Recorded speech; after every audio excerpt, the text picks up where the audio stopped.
Retour sur le plateau pour le lancement d'un nouveau mag consacré au manga. Guillaume, c'est ça, Guillaume d'Horizon? Ouais, on peut dire que c'est du manga. Mais c'est du manga d'un nouveau genre. Ah, alors, qu'est-ce que c'est comme nouveau genre de manga? Bah, en fait, la plupart des gens, ils pensaient que le manga, c'était que japonais. Et jusqu'à maintenant, c'était vrai, vu que même les mangas, entre guillemets, enfin les BD asiatiques, coréennes ou chinoises, on les appelait plutôt manhwa. Mais la particularité de Shogun Mag, c'est que de la création. Ce n'est pas de la traduction de manga japonais. C'est de la création, mais avec des auteurs de toute origine, des Français, des Belges, des Espagnols, des Italiens, des Américains, des Chinois, et à l'avenir des Japonais aussi.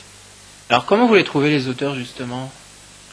Comment, je sais pas, alors les auteurs français, alors on va voir ça avec Lord Chen juste à côté de vous, mais comment ça se fait autrement pour trouver ces nouveaux auteurs?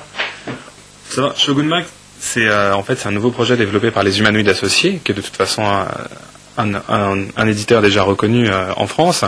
Ça permet d'avoir des réseaux au moins en Europe pour tout ce qui est italien, espagnol, belge.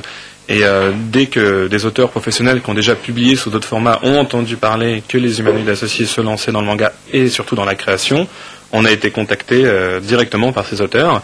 Et on a découvert que ça faisait très longtemps en fait. Il y avait beaucoup d'auteurs qui attendaient l'opportunité de pouvoir enfin sortir du 46 pages couleur classique et de pouvoir dessiner et s'exprimer sur un format plus libre, plus long et original en tout cas en Europe.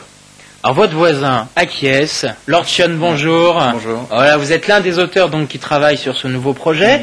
D'où vient cette passion à la fois du manga? C'est pas toujours évident. Il y a des gens qui savent directement ce qu'ils veulent faire. Moi, j'ai attendu assez longtemps parce que je savais pas trop où aller. Mais ma passion, ça a toujours été le dessin, comme la plupart de certains dessinateurs à la maison, à l'école, sur les petits cahiers comme ça. C'est pas bien, mais c'est pas grave. Hein. C'est pas grave. L'essentiel, c'est d'arriver où on veut. Et ben en fait, moi, je suis carrément sorti de mon parcours. Et j'ai entamé de devenir autodidacte en dessin, et ce qui m'a permis après de travailler dans le monde du jeu vidéo, entre autres chez Crayon Interactive et puis en ce moment chez De Valet. Et je partage maintenant mon temps entre être auteur de jeux vidéo et auteur de bande dessinée chez Shogun.